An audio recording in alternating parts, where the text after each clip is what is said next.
How to know if someone is using your photo and stop it. They didn't ask. They didn't warn you. Somewhere, someone took your image, the very face you wake up with each day, and decided it belonged to them. No sound, no knock. Just a quiet theft in a loud digital world. And while you went on with life, someone else wore your face like a costume, speaking lies in your name, hiding behind the illusion of your smile. This isn't just about a photo. It's about ownership, control, and the silent danger of being impersonated without even knowing it. But today, that silence ends. Today, you learn how to see what's been hiding in plain sight, and how to stop it before it steals more than just your picture. The invisible theft: when your image is taken without permission, you don't feel it when it happens. There's no alarm, no shattered lock, no shadow creeping across your floor in the night. But a theft has occurred, one that's deeply personal, yet completely silent. Someone, somewhere, has taken your photograph, your face, your identity, and used it without your permission. They didn't need to touch you to violate your space. All it took was a screenshot, a right click, or a download, and suddenly you exist in places you've never been, saying words you never spoke. This is the invisible theft, and it's becoming more common than most people realize. In an age where we share pieces of ourselves online every day, your photo becomes a passport, not just to your memories, but to your very sense of self. And once it's taken, you can't always control where it travels. Imposters use photos to create fake accounts, catfish innocent people, scam others, or impersonate your life for their entertainment or gain. The violation isn't just digital, it's emotional, psychological. Because the moment your image is in someone else's hands, they're not just stealing a picture. They're borrowing your trust, your reputation, and your face to walk through doors you never opened. What makes it even more disturbing is how easily it can be done. One moment, you're posting a simple selfie or sharing a memory with friends, and the next, your likeness is being used by someone who doesn't know you, doesn't respect you, and doesn't care what damage they cause. And while you may think it's just a picture, remember, in the wrong hands, even a smile can be turned into a lie. The theft is quiet, but the consequences can echo loudly. Friends may question what they saw. Strangers may be deceived. You may feel a strange detachment, as if a piece of you is walking in someone else's world without your permission. But this is not the time to stay silent. This is not the moment to shrug it off. Because your face is yours. Your identity is not for rent. Your image is sacred, and when someone uses it without your consent, you have every right to confront it. Knowing that this theft exists is the first step. And no, you're not paranoid. You're not overreacting. You're being wise in a world where digital footprints are often used against us. Because the moment you accept that your photo has value, the moment you understand that your identity is worth protecting, that is the moment you begin to reclaim your power, not just from the thief, but from the fear. And once that power returns to you, they can't take it back. Signs in the shadows: how to detect if your photo is being used. It always starts small, a feeling, a message from a stranger that doesn't quite make sense. A comment that refers to something you never said. Or maybe it's a friend reaching out, confused, asking, "Did you make a new profile?" At first, you dismiss it, a glitch, a misunderstanding, a coincidence. But deep inside, something whispers, "Check again." Because the truth is, when someone is using your photo, the signs are subtle, almost like shadows dancing in the corners of your digital life. And those shadows tell a story. Duplicate social media accounts are one of the most common clues. These impersonators often use your exact profile picture, your name, sometimes even your old posts, carefully curated to mimic your identity. They'll send out friend requests to people you know, and if those people don't question it, the game begins. The fake account becomes real in the eyes of others. Then come the strange messages. People start interacting with someone who looks like you but isn't you. The messages are off, too forward, too vague, too manipulative. Maybe someone says they had a conversation with you that you don't remember. Maybe someone accuses you of saying something you never did. These are not coincidences. These are flags, shadows moving across the surface of your reputation. Another sign, unusual tags or mentions. You're being tagged in random posts, comments, or images you've never seen before. You search your name and there it is, an account with your photo, but in places you've never been, with friends you've never met. Sometimes, even AI tools are used to alter your face just slightly enough to slip under detection, but not enough to hide the source. And if your photo has ever been public, on any platform, it's vulnerable. You might even find your image on scam websites, fake dating profiles, or false testimonials. And the scariest part, these imposters don't always need a motive that makes sense. Some do it for money, others for attention, and some just because they can.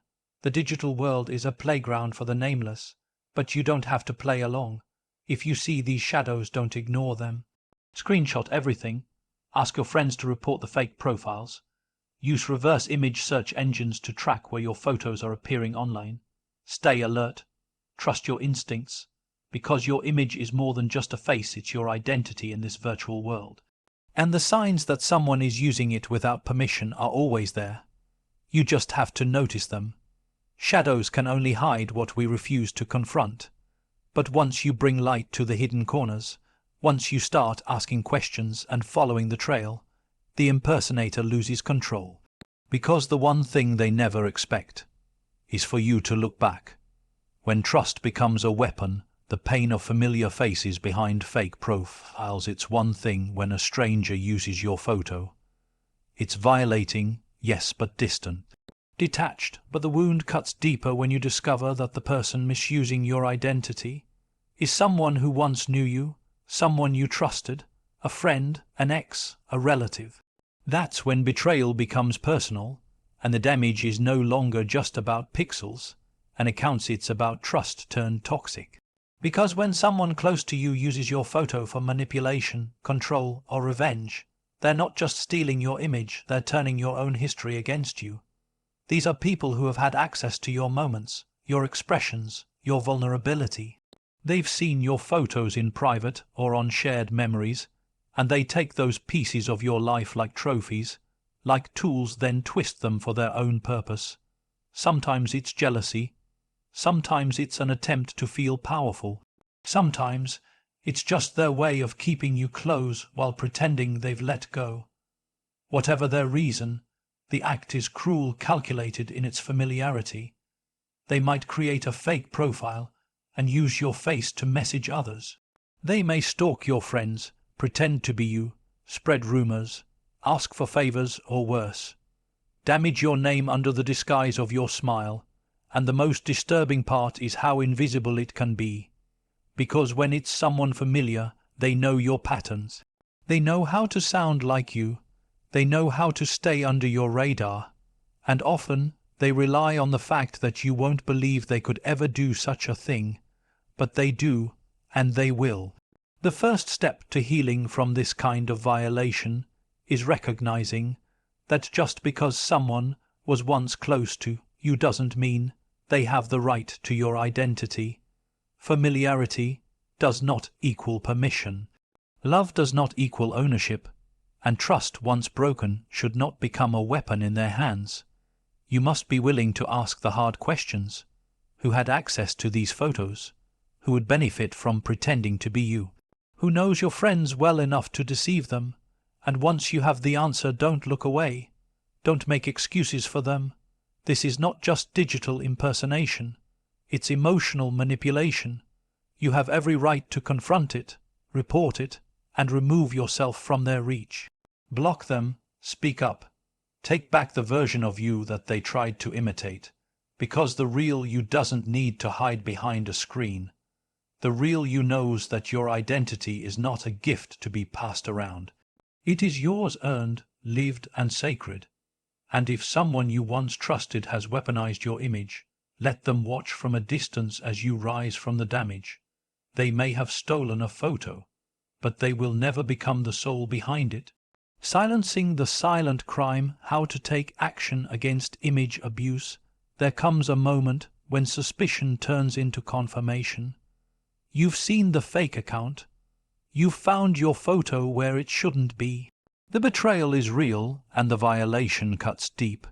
But now what do? Too many people freeze at this stage. They feel helpless, unsure, afraid of making it worse. But this is exactly what the impersonator wants: your silence. Because as long as you stay quiet, they stay in control. And that's what makes this crime so silent. It thrives on your hesitation. But make no mistake, you can fight back, and you must.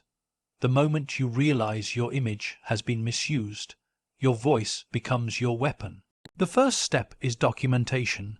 Screenshot everything: the fake profiles, the messages, the tags, the accounts impersonating you. Keep a digital record of every detail: time, platform, names. These are not just clues. They're evidence you may need to report the issue, not only to social platforms, but in some cases, even to legal authorities. Then comes the report: swift and direct. Most social media platforms now have systems to report impersonation. Don't just click report and walk away. Fill in every form. Be clear. Be thorough. If the account is pretending to be you, explain that.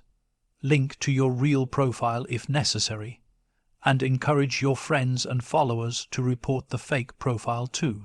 One voice is powerful, but a chorus cannot be ignored. The impersonator counts on your delay, so act fast. Timing matters. The longer the fake account stays up, the more damage it can do to your relationships, your reputation, and your peace of mind. Next, secure your own digital space. Change passwords, check privacy settings, remove or lock down images you no longer want public. This is not fear, it's strategy. You're not running away, you're reinforcing your boundaries. In some cases, especially if the impersonation involves threats, financial scams, or harassment, you may need to go further. File a cybercrime report, seek legal counsel. Depending on where you live, using someone's image without consent may be punishable by law. And let that truth give you strength. This is not your fault. You did not invite this, and you have every right to defend what is yours. Taking action doesn't make you dramatic. It makes you brave, because silence may seem like the easier option, but silence feeds the cycle. It allows the impersonator to continue to grow bolder, to harm others. But when you act, when you rise, the cycle breaks. You remind them and the world that your face is not free property, that your identity is not a costume, and that behind the photo is a living, breathing person who will not disappear into silence. The crime may be quiet, but your response doesn't have to be. Reclaim your identity, taking back what was always yours. There comes a point when fear turns into fire, when the quiet humiliation of being impersonated becomes a catalyst for courage. Because the truth is, no one has the right to wear your face, your smile, your presence, as if it were theirs to borrow. And no matter how far your photo has travelled, no matter how many fake versions of you exist out there, the real you still holds the power. Reclaiming your identity is not just about removing a photo or shutting down a fake account. It's about standing up and saying, "You do not own me." You may have been caught off guard. You may have doubted yourself, wondering if you were overreacting. But now you see the damage, you see the deception, and you see that staying silent doesn't protect your peace, it prolongs your pain. That ends today. Reclaiming your identity starts with a decision. A quiet but unshakable decision that no one will define you but you. That decision turns into action, removing public access to personal content, securing your digital footprint, and learning how to protect what you share. It means becoming aware, not paranoid, of where and how your presence appears online. You don't owe anyone constant access to your life. You owe yourself protection. But there's more to this journey than just prevention. There is healing, because being impersonated isn't just a technical issue, it's personal. It can shake your trust in people, in platforms, even in yourself. But every step you take to restore your space, your voice, your control, it repairs the damage. Slowly, strongly, powerfully, the moment you report that profile, speak to your friends, change your settings and draw new boundaries, something shifts. You begin to move from victim to survivor, from helpless to awakened. The fear that once paralyzed you starts to fade, and in its place comes clarity. You don't need to explain yourself to everyone. You don't need to make people believe your truth. You only need to live in it. Because you are not an image, you are not a name on a profile. You are a whole being, complex, alive, and beyond replication. No one can truly become you. They may copy the shell, but they can never carry the soul. So reclaim it. Take back what was always yours. Speak up. Lock the doors they once walked through. Shine light on the corners they tried to hide in, because the only person who gets to be you is you. And no screen, no scammer, no impersonator will ever change that. Reclaiming your identity isn't a single action. It's a mindset, it's a boundary. It's a fire that says, you may have stolen a piece of me, but you will never keep it. This is your face, your life, your voice, and now it's time the world sees the real you again.